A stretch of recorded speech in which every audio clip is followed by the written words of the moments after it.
My name's Alex Scott. I'm the branch secretary of Together. Before we start, I'd like to acknowledge traditional owners on the land that we're presenting today's webinar from, and acknowledge the elders past, present and emerging. In terms of today's session, we'll try and cover a number of topics, and we also did get quite a few questions in prior to today's webinar. So if your questions aren't covered in today's presentation, we will be following up with everything we weren't able to cover. But based on previous feedback, what we'll be trying to do is I'll be trying to speak slower, but also we'll be trying to cover a smaller number of topics in more detail, while trying also to stay within the half hour, which we're going to try and do every Wednesday, or the first Wednesday of every month, which is why we've scheduled today during the school holidays. We felt it was important to try and keep that regular structure in place. So in terms of what we wanted to cover today, the first piece of information we wanted to provide is that the government has now committed to the creation of a public sector-wide forum to deal with issues which go across agencies, excluding health, schools and the sworn police service. So this was something that Together had sought prior to the state election, was to try and provide a more consistent approach in relation to engagement across agencies around a range of issues, but also to provide an opportunity for workers to have a say at a service-wide level around some of the major issues that were emerging and had previously emerged, where we were seeing last year in particular agency by agency differences about significant issues that were affecting members. So the first of those forums has been scheduled for the 28th of July. It has representatives, senior representatives from Together, but also has representatives from a number of government departments, and that will provide us with a forum to try and address centrally some of the issues that we'll be talking about in terms of today's presentation. In terms of one of the issues that we will be dealing with, that is clearly the outcomes of the state budget. While we have done a previous webinar the day after, or the Thursday after the state budget, we have had a number of questions come in prior to today's webinar. So we do want to touch base on exactly where we're at with where the government is at in terms of the state budget and what we think it might mean for public servants at the moment. So in terms of the budget, what we did see was a significant improvement from the government in relation to the changed budget principles. Over the last 4 or 5 years, since 2017, we've had Budget Principle 6, which this government introduced, which was basically saying that one of their commitments in terms of budget structure was that they were going to try and seek to limit the growth of the public sector to population growth. That had been causing a major component of the problems faced by members in the public service at the moment, because we'd seen significant and increasing growth within Queensland Health, well above population growth, because of the need for improved services within the health sector. While that was a good thing in the health sector, what that was having was a detrimental effect on the rest of the public sector and the public service in particular.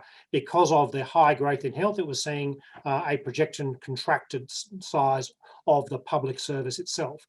So we've been campaigning for a number of years to try and have that budget principle removed, because we were saying that the budget should be about delivering on quality services to the Queensland community rather than an arbitrary number based on population growth. That budget principle number 6 was suspended in December last year, post-COVID, because of the contraction or the reduced rate at which the population was projecting to increase. But then there was a substantial rewrite and an abandonment of that budget principle 6, in the budget that was released in June. So that was a significant move forward, and certainly was a recognition of the campaign that our union and other unions have been running on to try and make sure that there was a conversation around quality services rather than arbitrary staffing levels. But we didn't get everything we wanted in the budget, particularly in relation to the fact that the FTE cap continues to exist. So while the budget principle has been removed, there is still an FTE cap in place, and the FTE cap is the number, as per the service delivery statements, the SDS statements within the budget papers, give an FTE cap for every agency some agencies have projected growth, particularly as a result of the state election commitments, but within the particular financial year, there is a cap and that the agencies have to manage their staffing within the predetermined number as announced in the budget. In addition to that, the government has committed that they will continue to employ frontline positions, so child safety officers and a range of our members will be continued to employ within the cap, but there is no prohibition or limitation on the way that those jobs are advertised.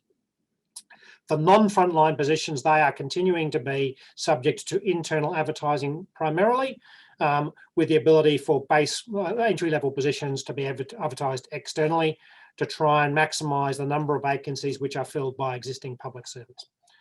That is different at the senior executive level. The SES is still subject to natural attrition requirements as per the commitments made by the government in the lead up to the state election, but more as part of the savings and debt plan, there is a general statement that the SES will be subject to natural attrition. The state government did give commitments through as the ALP as a party, and then when they got re-elected, that there wouldn't be natural attrition occurring in the public service as a budgetary statement. So in terms of that process, there isn't a requirement not to fill jobs, but what we will see is that the positions as they become vacant will be internally advertised, and what that then means is that the entry-level positions in agencies, not necessarily base grade, but entry-level positions, would have to be externally advertised, because otherwise we would end up with de facto natural attrition. In terms of that is kind of something we have to keep an eye on. And in terms of particularly, we are concerned that despite the FDE process, what we are seeing is that we think that there are a number of agencies that are seeking to not fill vacancies because they haven't got enough money, as opposed to whether they're seeking to not fill vacancies because they haven't got an establishment cap, they haven't got an establishment number to fill. So in terms of what that looks like is we think that there still will be real risks for workloads and staffing levels within agencies. But that isn't necessarily linked to the fact that the cap number, FTE cap number in the budget statements is causing them not to be able to fill jobs. But we think that there isn't enough money in the budget necessarily to provide the services that the community needs, and there'll be a lot of pressure on agencies to try and save money. And one of the obvious ways agencies will try and save money is to not fill vacancies.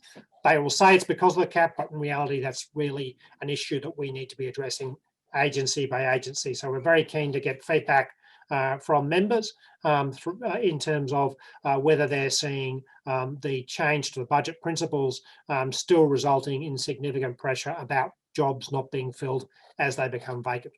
And so particularly in the non-frontline areas, we're keen to get that process identifying it so we can then take those up on a department by department basis. The other thing that is included within the process is the notional pool that's been established. And what that is effectively that some departments were having a cap of, say, 1,000, but they were only filling 950 jobs because of the budgetary situation. And so they therefore had 50 positions on the books unfilled. And they were then handing those positions back to the Public Service Commission and to the central agencies, who were then reallocating them out to other agencies based on other high priority areas. So in terms of that, the pool itself should have no practical impact on workers. It should mean that there is, but what it is a reflection of the fact that there is de facto natural attrition occurring in agencies choosing not to fill up to the maximum, as opposed to not being able to fill because that cap exists. What we're also seeing because of that FTE cap is where there are extensive amounts of contractors and consultants, that those positions aren't being able to be converted into direct employees in terms of public servants because the FTE exists. So if an agency was running at a cap of 1,000, had 1,000 people but had 10 contractors in place, they weren't able to employ those 10 extra contractors as direct public servants, even though it saved them money because of the FTE cap in place. So one of the major issues that will be put on their table for discussion at the first consultative committee, Central Consultative Committee, at the end of this month, will be the discussion around what is happening with contractors and consultants across all agencies. Because while that's being reported to central agencies, it wasn't included in the state budget figures. And secondly, we'll be seeking to have discussions with central agencies around what's happening with the pool. But the reality about non-filling of vacancies is going to still remain a departmental issue, because while there are levers in place centrally, the biggest driver for non-filling of jobs is going to continue to be departments deciding to try and save money because of the savings and debt projections in relation to the 750 million saving each year for 4 years. That we think is going to become more and more a problem in relation to non-filling of jobs, and particularly what that also then means in terms of the process of having increased workloads because people have left, not been replaced, but the work is still required for the same, for the people who are left in the system. So in terms of that, we will continue to have a central conversation, but we will still also have a local, an agency by agency conversation where the reality is going to be in terms of that. So thanks for that feedback in relation to this process. We'll be able to then use that exercise to try and map which agencies are most likely to be having problems in relation to non-filling of jobs and the consequential processes in relation to the impact on workloads. The other major issue that has been occurring clearly over in the last month since we had our last Zoom was in relation to the return to office program. As part of that process, what we were engaging, we had the kind of 100% return to office, and the notion that everybody had to return to office unless they had a flexible work arrangement in place. Prior to the lockdown in the southeast corner, we approached agencies and said, we are worried about where COVID is at, and asked for that to be put on hold. A number of agencies on the Monday afternoon came back and said, well, there was no lockdown, so there was no problem. On the Tuesday morning after the lockdown was announced, they came back and said, yes, well, actually, there is a lockdown, so they put it on hold. And post the return to the lockdown stopping in the southeast, we've gone back to agencies and said we need to engage in relation to what is actually happening in terms of the conversation workplace by workplace and department by department in relation to what is the new normal.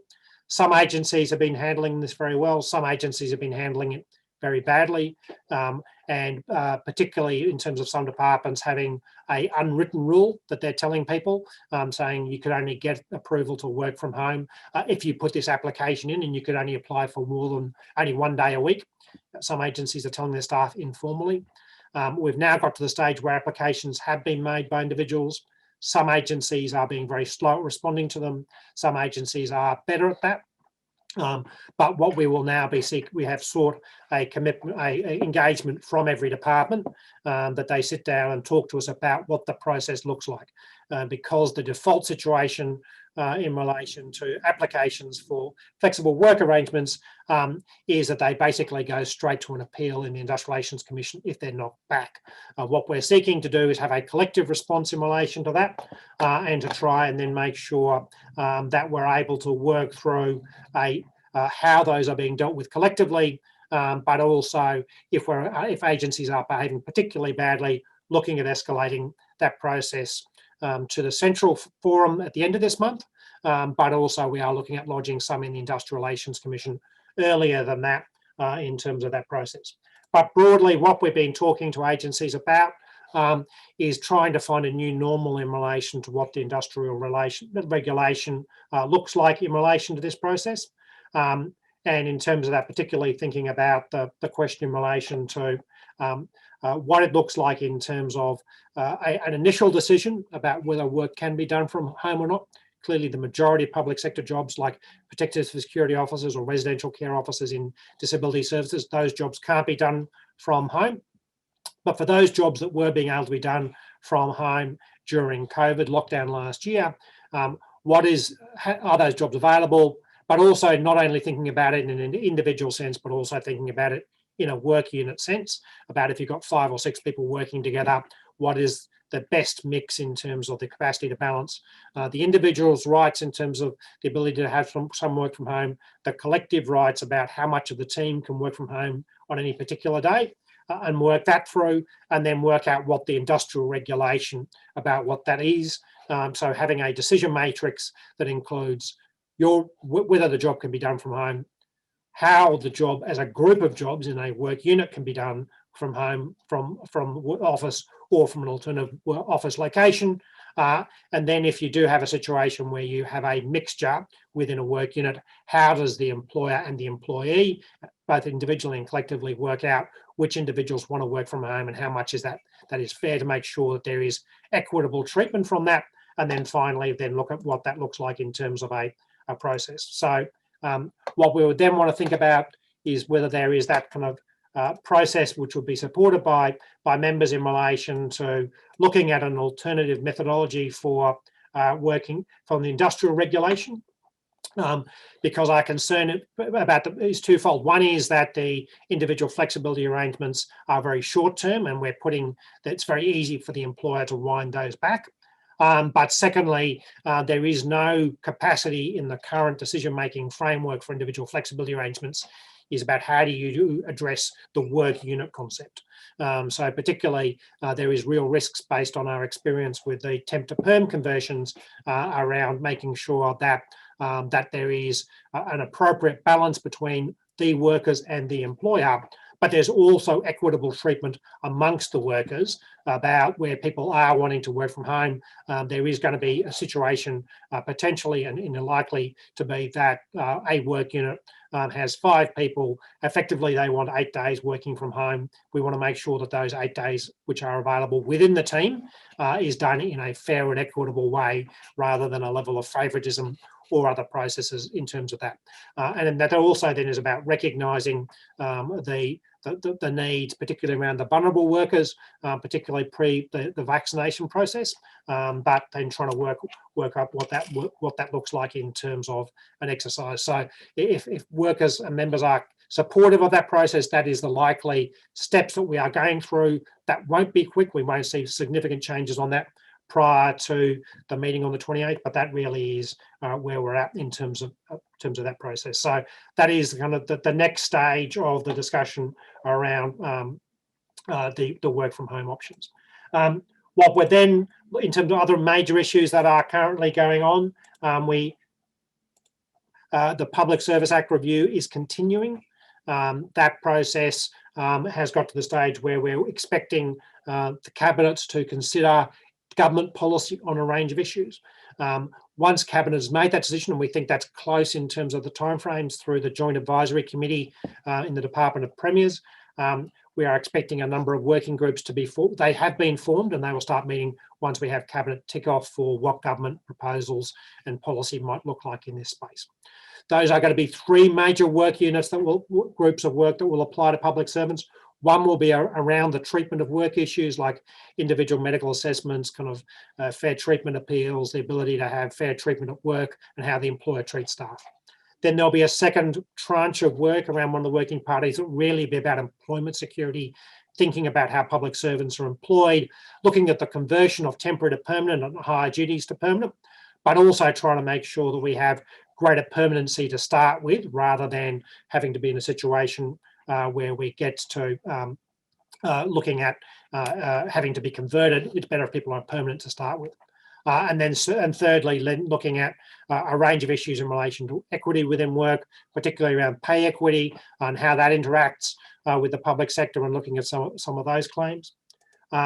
We've also got some work being done in relation to the scope of the Act, particularly for not people on this webinar, but public sector members as opposed to public service members are going to be having a campaign around trying to have the Public Service Act apply to more groups, particularly around TAFE, work cover, and some of our statutory authorities members is going to be a major piece of work.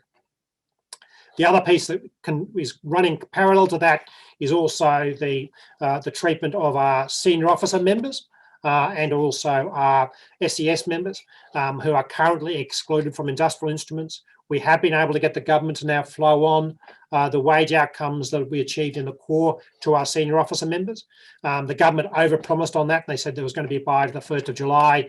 That pay hasn't happened, but they committed to making it. It's going to be one of those issues which is now being done by payroll to roll that through, but senior officer members will get, those people employed as senior officers will get their back pay from the 1st of July plus previous back pay in terms of matching the core EB rates.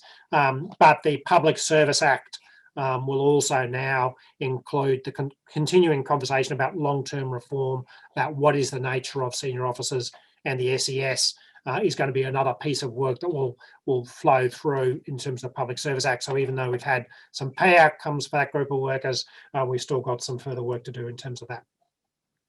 Concurrently with the Public Service Act review, there is a 5-year review of the Industrial Relations Act that is occurring. In terms of that, the major pieces of work that we expect to come out of the Industrial Relations Act review will overlap in some of this in relation to the Public Service Act review, is about workplace bullying. We talked last time about the collective response to workplace bullying, and that was going to be a key component of our work. Whether that ends up being addressed through the Industrial Relations Act or the Public Service Act, I think will be a tactical choice later in the year about whether we can get more in the Public Service Act because it's narrower, or whether we can get an acceptable outcome in terms of collective response to bullying by an employer or a manager for a group of workers as opposed to one-on-one bullying will be done there. There will be significant overlap around what pay equity looks like, both in the Industrial Relations Act sense and also in relation to the Public Service Act. The Public Service Act is more likely to look at some of the issues around career promotions, etc., in terms of pay equity, as opposed to the straight industrial instruments component of pay equity. And thirdly, we're expecting that in terms of the Industrial Relations Act, looking at the challenges around what it looks like in terms of collective bargaining versus arbitration of wages, particularly in light of the wage deferral process, which will see members getting the pay increase from 1 September, linked to the core, and then another one in 1 March next year. But while the core is not due for renegotiation for a further 12 months after that, the majority of public sector workers are renegotiating their collective agreements.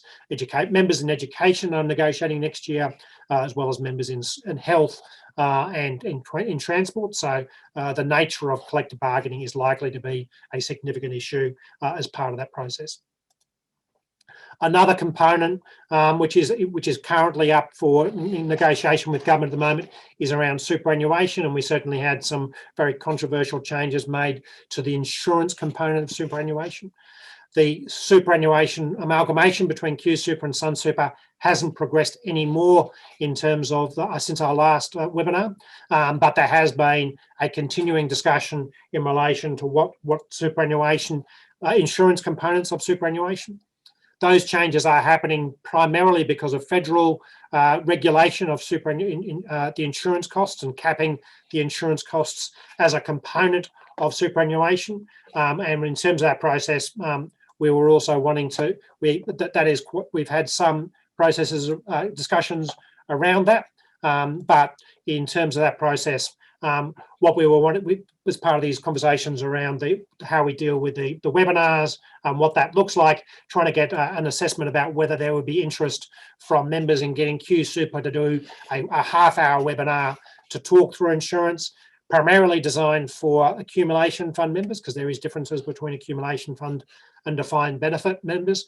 But we are getting a number of questions around that, and there are choices individuals need to make about what that looks like, but we also need members to understand what the changes look like so we can then develop a collective position from Together's point of view as to what we should be arguing in relation to superannuation. So we are getting a strong response from that. So what we will do is probably in the next week or so organise for QSuper to come along and do a similar presentation to this, maybe across the whole membership, in relation to the details of what the QSuper insurance looks like, what the changes might be, but also to give members an understanding of the choices you should make, because what you should choose as a young person at 25, in terms of particularly the kind of question around income protection versus what you might choose as a 63-year-old are very different because of your circumstances being different. So in terms of that, QSuper has a legal responsibility to give you accurate advice on that,